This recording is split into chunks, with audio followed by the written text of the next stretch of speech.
How do you do? We're about to unfold the story of Ghost of Frankenstein.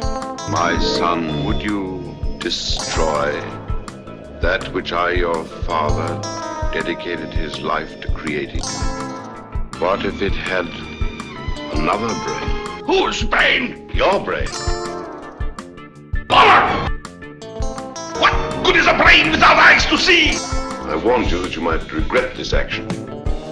Well, we've warned you. You've been warned. Welcome back to Frankenstein Minute, the podcast that dissects the Universal Frankenstein film series minute by minute. I'm Bill Evenson. And I'm Thom Lang, and you join us for minute 7 of 1942's The Ghost of Frankenstein, promising more all-new thrills.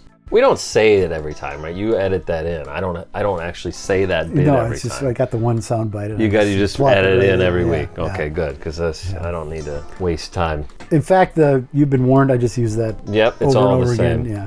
Good deal. Yeah. Good. It's just, I'm getting a peek behind the scenes. That's right.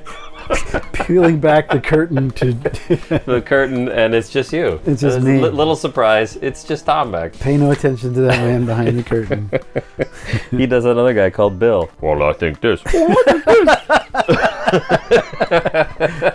You know, one of us can't make it. I think that's It doesn't make any difference. It's not complicated. We have a special guest, Dino Stab. Oh, hello, I'm Dino Stabbernopolis. No, it'd be more like it. I'm Greg Mank. I don't like what you're doing. we got 4 more to do. We got 4 more, and we took a break, is what happened. That's what happened. So we're a little punchy. Got drunk. Had to. Had a liquid lunch. Yep. Igor, What happens in this minute? Igor's overjoyed that he Did found. we do the introductions? Yeah, I think we remember. did. Igor's overjoyed that he found the monster and the monster's alive. He says, they didn't kill you. Yep. Which is great. Mm-hmm. Does Igor even know what happened? Because he was dead when they killed him.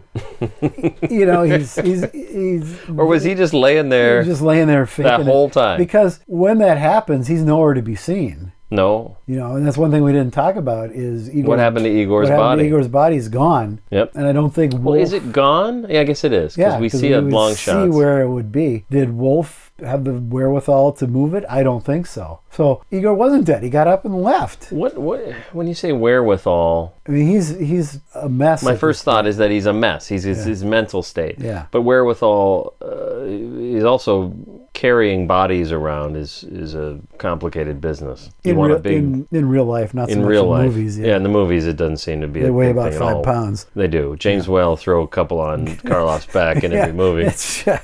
You name it. Carry these bodies. Well, then you know what I find this quite interesting. We get a dramatic close-up. The close-up you were Close-up talking I was about. looking We for. do get the close-up. Yeah. But I feel like I get what you were saying. Strangely, Yeah. because I hadn't really thought about it. You're not saying this. You're saying a scene where Carlos not in this one, is he? No. Lugosi pulls off a piece of plaster in a close-up, and then he's revealed Yeah. in a dramatic way. This is more like it does lose all its drama to just sort of randomly cut to a close-up. Yeah, close-up is cut in. I guess you see him open his eyes True. as much as he opens his eyes in this movie. in this entire film. Yeah. In that you see his weighted eyelids move slightly. About 1/8 of an inch. Yeah. He doesn't really open his eyes in this film. No. The script, again, is a little more elaborate, describing some of the bits of business and giving the monster a little more of a character. Okay. The question is, and I got into an argument online, was Chaney directed to not do anything? Okay. Because, he was being touted as the new Karloff, the new horror star. And he almost sleepwalks through this film. I do enjoy him in it. And who doesn't love Lon Chaney Jr.? Right. Was he directed, or was this just all he was going to give because he didn't want to be doing it? Yep. And too adamant that Earl Kenton directed him this way. That's what we don't know. There's no way to know that. He's, it has to be because blah, blah, blah, blah. So we got into a little bit of a fight. And I don't know. Well, yeah, no, I'm with you. I don't know. At least... certainly, I mean, you get the same apathy from the mummy movies that he's in. Okay, granted, well, that one's even... he's behind this mask, literally a rubber mask, through those films. So, yeah, that's I think it could be anybody by the third one. I think that's really interesting because the Mummy movies go through a slightly different, it's a similar but slightly different arc. Yeah. The character of the Mummy, if you Yeah. will. So in the first film, it's one guy, and then we just try and pretend that has nothing to do with it. So then the second one, he's just a mummy. Yeah. Everybody knows the Mummy. So in the first film, there's a scene where Boris Karloff is in the mummy garb, and that lasts for 2 minutes, It's like and 5 then he's minutes. gone. Yeah. And in the second film, that's just that they thought that was so great. That's what that character is now. Yeah. Well, it's a So- different character altogether. Well, that's true too. It's also literally a different Literally a character, different- but yeah. to me, it doesn't really matter all that much. Then I guess it matters because that character has his own. It becomes a series. I almost said arc. It's a series. 4 films. There's really not 4 much films of an where he arc. doesn't grow. No, not at all. But anyways, my point being, by the time Chaney took over that role, we were already well into that. Yes. That's what that series was same with destined this. to become. In this case, it's a little less, but it is similar. Yeah. No, because this character has been well established by the one actor who essays it better than anybody in the history of the world. So That's what I'm saying doesn't happen in the Mummy then. In the No, Mummy, no. it's like, what you we got? We got Tom Tyler in the first one. Tom Tyler. Who the fuck is Tom Tyler? Right? We'll let anybody do this. Well, I think Tom Tyler looked better as Those Kara's. black eyes are great. Oh, that's fantastic. freaked me out when I was a cannot kid. believe how effective it is to have somebody. I don't know. If I was doing it, I know how to do that. If you just gave me the film and a Sharpie, I could make that effect. basically. And it is so fucking effective. Yeah. Oh, when I was a kid, that freaked the fuck out of me. So with Chaney in this role, though, I guess what I'm saying is you can see what happens in this film. We're gonna talk about this film for 67 weeks, and you're gonna have plenty of scenes where it seems like Chaney is not doing what's appropriate to the scene. Right. So the difference to me is Son of Frankenstein. People complain that Karloff's not given much to do, but Right. that's because Karloff's not given much to do. Here, Chaney's given plenty That's to do. well. See, it's the And that's why inverse. I'm on your side Yeah. as opposed to that. So we got our close-up, and he barely moves. You live through the pit, the sulfur pit. Yeah, For and whatever reason, that soundbite has been in my head Sure. for 50 years. yeah, I like it. I don't know why. Well, a That lot of what Lugosi says can do that to you. Yeah, yeah, I can. I get it. The pit, the sulfur pit. The sulfur it's like pit. there's something weird about the way he says it. Yeah. Yeah. In the script, how's that for a segue? There we go. He says, Igor lived too. I was lucky. Only bullet. Oh wait, you should do it as Igor. Well, I don't have it written All right. down. It says script. Igor. Igor lived too. I was lucky. Only bullet wounds. But you lived through the pit. The sulfur. Sulfur is the only mineral that contracts when it's hot and expands when it is cold. Let me get up my blackboard. Yeah, I'll show you. They did not think of that then, did they? Yeah, Yeah, okay, so suddenly he's a geologist. I guess. Is that true, by the way? I have no idea. I wasn't gonna look wasn't it going to bother. I just made a note that he had more lines in the script. than That's that, right. yeah. Is sulfur good for you? What's good for the monster? I don't know, is it? I don't know. I looked up. have no idea. I googled that, and I got as far as sulfur dioxide is good, or is in like soft drinks or something. But sulfur, whatever the equivalent of trioxide is, whatever you call Whatever. that, is like a deadly poison. You know, it's you got to be careful, but mainly no. Yeah, Like I being would- thrown in a sulfur I pit. think being thrown my in assumption a is 4,000 degree pit, yeah, that's probably... Hey, it worked for the Romans. They loved that. They love that. Health resort. I thought you were having an attack for a second. Should the monster be naked? That's a question. Well, he's wearing the leather shirt and pants that Karloff had in Son. He doesn't have the furry coat has disappeared, but you can see because it's been tied together and it's got the leather straps and stuff. But you would think that would go up When like you say you can see where, so that means it's the same outfit that he had in Son. Yeah, that's what I'm saying. The leather, the sleeves, if you see in Son, it's tied together with leather straps underneath. Okay. And this is the same one. All right. And the pants too. I guess I thought maybe it was all just having that thing tied on him, the furry coat on. But you're right, it wouldn't go all the way down or Yeah. whatever. Okay. But yeah, you can clearly see it. So it's a nice little touch there, nice Yeah. little bit of continuity. Yeah, we'll see how that plays out. Yeah.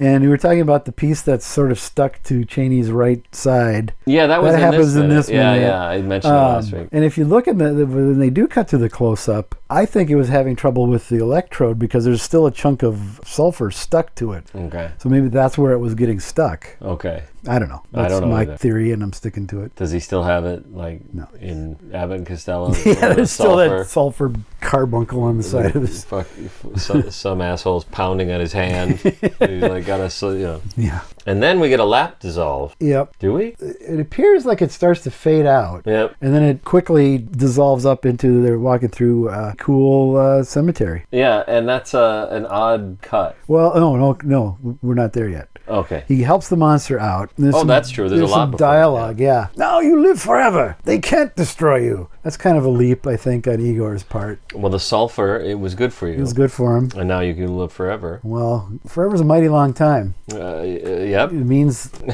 don't know what that You don't know your Prince lyrics No. that well? But I'm here to tell you, there's something else. It's, The afterworld. all right. It almost seems during all this when we gotta hurry, we gotta get out of here. And they're like walking through a kind of a little tunnel thing and plays like Lugosi's ad-libbing all this sort of patter, but it's all in the script. It is, yeah, that's true. I always thought that he was just sort of vamping to get through the scene, but We talk now. I make words out of mouth. Yeah. That but kind no, it's all word for word in the What's script. one of those things they tell extras to say? Something, Like carrots and rhubarb, peas and whatever. He's doing that kind of murmuring. Watermelon. Well, there you go. It's not that. No. What was I watching the other day? We were watching some show. I'm not going to think of the show, and that's going to ruin everything. Oh, dear. Never mind. But it's funny when you watch like a sitcom from the 70s. They're on all day. There's channels devoted to them. Yeah. And there was 3 people having dinner, and one person was kind of obnoxious, and the person at the next table kept looking over and being disgusted by them. Oh, And I really? thought, Like the that extra? guy should get a little extra. You know, Yeah, he's really living it up. Anyway, that's not what's happening here. No. This is well, it's No, I think Lugosi's doing really good at selling it. Yeah. Because it seems like he's just ad-libbing. You know, Right. it Well, yeah, seems, true. It seems very natural, which is not always something you can say about Bela Lugosi. and it's absolutely something we should single out because Son of Frankenstein is his best role. Yep. And I maintain that Ghost of Frankenstein is in contention. It's certainly It's top close, 5. yeah. He doesn't do anything wrong here. This No. is a great Lugosi film. No, it is. And we got to make sure we point that out. Yep. And then there's a lap dissolve. No, I don't know what it is, but it's a clumsy thing where they're like, well, Yeah. they're going to go up this way and then they're going to end up over here. So we'll just sort of fade out and then fade out. Yep. And now they're somewhere else. They're walking through a cemetery. It's a great set. It is a great I set. love that set. Yes, I agree. And It's they barely spend any time in it. That's true. It's more like a Mark of the Vampire than a, say, Bride of Frankenstein. Yes. Cemetery. Yeah. I don't know why I say that, but Well, because the Bride of Frankenstein one was very expressionistic. yeah, that's true. You know, yeah, this is more this like is more- one that you would drive by and go, oh, look at that. Oh, look at that cool old cemetery. Yeah.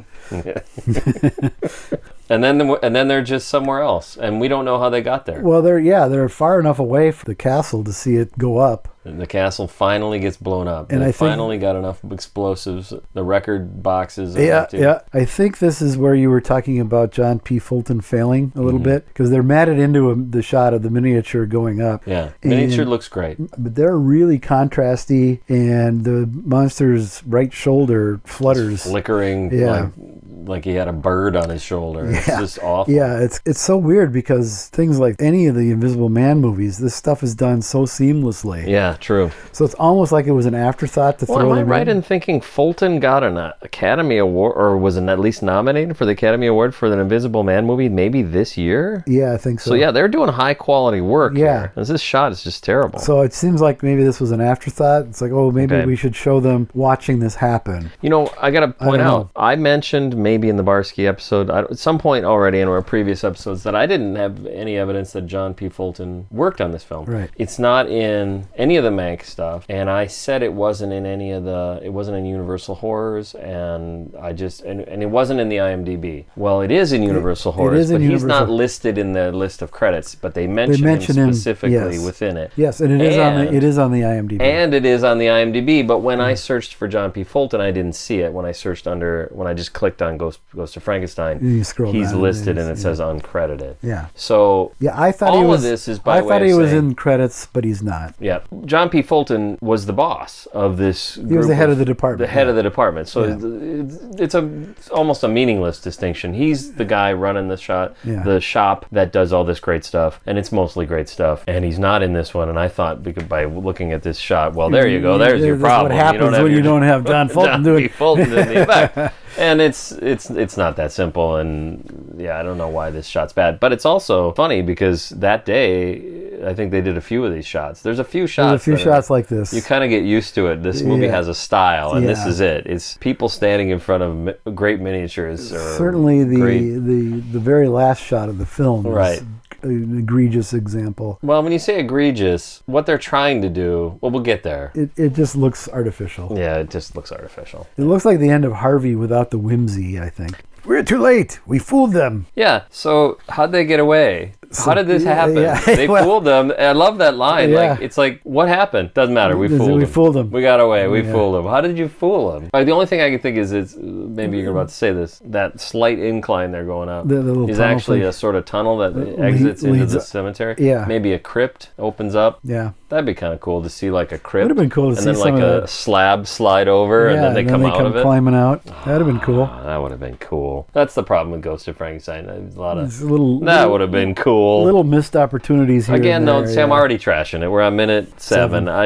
This shot bugs me with the. Yes, I agree, but it's brief. Yeah. And I think the way they look, they're so contrasty and stuff. It's either an afterthought or it wasn't quite finished somehow. Yeah. You know, because they're transparent in a few places, and it's a. Larry, you've been working on that optical for 3 weeks. Yeah, we got to have it. The movie's coming out next week. We got to have it. I have something. A picture from this minute that I saw that struck my eye, and I don't see it in any of the books. And maybe I'm just looking at it wrong. But is there only one guy in that picture? Yeah. Like, where's monster? Frankenstein?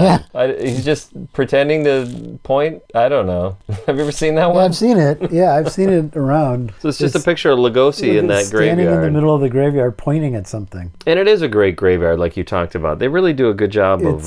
I never addressed this. You didn't. Oh, you might have noticed. No, you don't have to. I'm wearing a short sleeve shirt. I generally do. Yeah. And right around the elbow line there, I got a big couple of scratches. Scar, big scratch. It was all I did was mow the lawn because the trees are like this. Oh. There's some trees in my yard that are like that. This one was so bad, I got so pissed off. Jackie basically said, "Go get the chainsaw," and we cut the tree down. No, before anybody listen, we plant a lot of trees too, but this tree was annoying, ugly, and scratched the shit out of me. And that's what Universal horror films do: is they fill their screens full of these gnarly dead. Everything's dead. There's not a leaf. All dead. All here. dead. Actually, there are some. Not only are there some leaves coming up next week or the week following. Yeah. But your cemeteries don't have leaves. No, the trees don't have leaves. They're all craggy. Well, I think there's leaves blowing on the ground in the next film.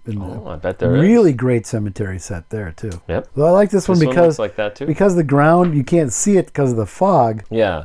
But it looks like it's uneven for some reason. It has that feeling of it being uneven, and all of the headstones and crosses and things are at sort of oblique angles. A shame they're only on it for like 2 or 3 shots. Yeah, it's like this movie. They had requirements. They had a checklist. They said, "Okay, Earl, for no reason whatsoever, you have to film this chronologically." So the first thing we want is the villagers in the town hall. Then we want villagers with torches, record crates. Then we want this, and so then now this is the obligatory. There's actually no reason for this. No, there's no reason it's a cemetery at all. No reason. Even in the script, it describes it as the cemetery and everything, but there's no logic behind it. Do they explain how they got there? No, not really. Okay.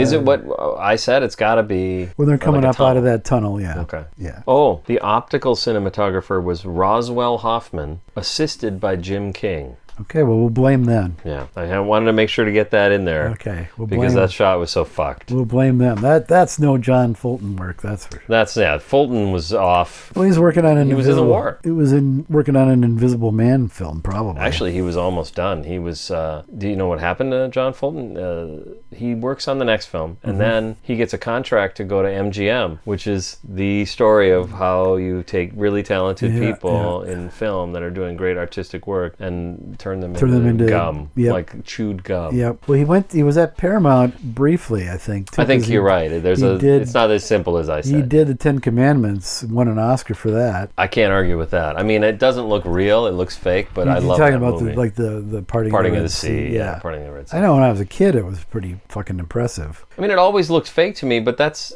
was still impressive. It's kind of got that larger than life or sort of. I think if it looked realistic, it would be boring. You know, the thing I think about it is, and I guess maybe I've always thought this, is the idea is kind of dumb. Yeah. Like, what are you doing? You're parting? What? I don't know. Yeah. Like, the Bible is full of stuff nonsense. That makes no sense at all, yeah. And so you try to put it on film. This is the best you could do. It's very, what it is spectacular. Yes, it's spectacular. It's very cinematic. And cinematic. It uses, like, blue screen stuff the way Hitchcock did. They're not necessarily realistic looking. Yeah. But they fit the film.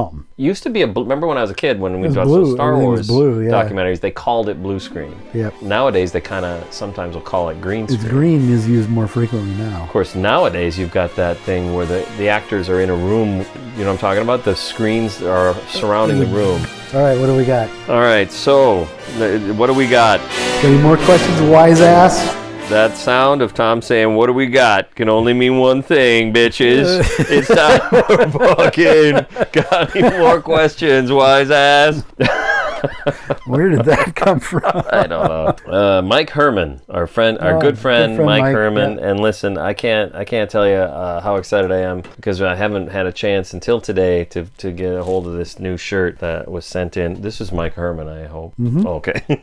And it's who did it? Do you have any idea what this even is? I've seen that artwork somewhere before. But it's really a beautiful picture of Maria, I'm just going to call it Maria because it's the right place. The lake looks right. The lake looks right, and he's got some daisies, flower in his hand, and she's giving him a hug, and it's just beautiful. Yep. Especially since she's about to die. Yeah. I'll have to point that out to people when they say, "Oh, I love your shirt." Yeah, thanks. She's about to die. I, on the other hand, have a lovely shirt, the smiling face of Lionel Atwill. Yeah, neither one of us could decide. Yeah, it was tough call. It's the kind of thing where you say, "Would you want this one or that one?" Yeah, this one. I'm jealous of your Atwill shirt. Well, we can always before the day is out. I made my choice. I made my choice. You're gonna live with it? Okay. Yeah, I love the Atwill shirt, and I want one. I was trying to think of the best places to wear it to get a good reaction, and it's Monster Fest. This house. Yeah, that's it. My house. Yeah. And Dino's house. That's it. It's the end. Yeah. All right. Mike Herman says, and you guys can just guess when this was. And thus ends the golden age of broadcasting. See you next week. Boomer. So this is obviously the last. We're taking our time. Now we're just weeks behind. Yeah. This was 6 weeks ago at least. Yeah. And someone named Thom Lang says, "Finally!" with 5 exclamation points. He was glad that ended. Thanks for writing in, Thom Lang. Yeah. When I see him, I'll thank him. Charles Doust. There's just a lot of vowels and not parentheses. You having a stroke or what is going on? Yeah, more or less. What do you call this? What is this between the D and the A? Apostrophe. It doesn't matter. Charles says. Sorry, Charles. And this was all right. So this is in response to our first episode that got pulled off of YouTube, and I posted on Frankenstein Minute as Frankenstein Minute saying, "What did Bill say? What the fuck did Bill say?" or whatever to get us booted. Turned out it was something I said. Yeah. And he says, "Wear this as a badge of honor, Bill. Now I'm off to find surgical footage of open heart surgery and tag it as the telltale heart." Oh well. Nice. All right, how much time are we at? Well, how many do you have? I mean, we can. I got 7 more. Well, let's do another. We got one more. We got 2 more episodes to do, right? Or 3? No, 3. Oh, actually, this is perfect. Okay. Thank you for encouraging me to do this one because I believe it's on the same. It's in response to the same post. Thing. It is. It definitely is. Okay, it's Charles Benterud. Charles says, "Don't you love people? Thought was it or right thought? If you dare to not swallow the horse shite, these masters of informational dog shite, you're blocked." Couldn't have put it better. Thanks for writing in, Charles.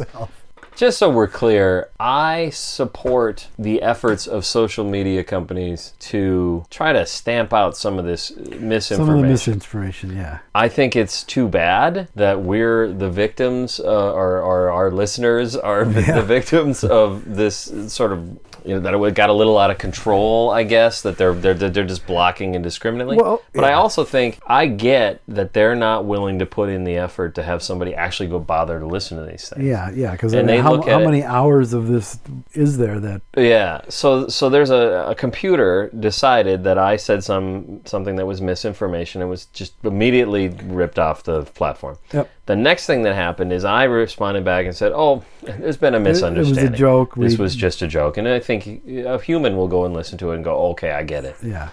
No, the person looked at my request and then looked at the number of followers and views that we have and went, I got better shit to do than worry about this garbage. And just said, fuck you. Yeah. And so we're now on the verge of being deleted off of YouTube. Our account altogether could be suspended at this point because we've had 3 episodes taken down. Yeah. No, I'm sorry. We've only... No, I guess it is. Well, no. We only had 2 taken down. 2 taken down and 1 wasn't posted. 1 wasn't posted. I don't know what. It's a technical glitch. And so I'm like, I don't even know if I want to resolve the technical glitch. Yeah, this is just a pain in the ass. If you are listening on YouTube, we love you too. We love you as well as the others. But Charles, I'm not sure what you're trying to say here, but I think it's probably not something I subscribe to.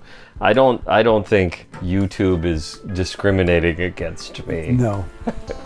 Because I say things, because I jokingly talk about something that is fucking idiotic. Yeah. Like, the reason they're trying to remove that stuff is because it's harmful, dangerous, idiotic bullshit. Yeah. And if they think that I'm trying to perpetuate that, I'm concerned. I agree in theory with what they're doing, yeah. Yeah. I just wish, somebody human would have looked at it once it's flagged and like, oh no, that's just a joke. Yep. Well, you got enough followers, maybe they would. Yeah, but then the second one, it was even funnier because you're just referring to what happened. Yeah, I referred to it. And that got flagged. Yeah, so this episode, is like a bonus to people because this one will get pulled too. Well, you didn't. Because I didn't say it this time? You didn't say it. Who knows?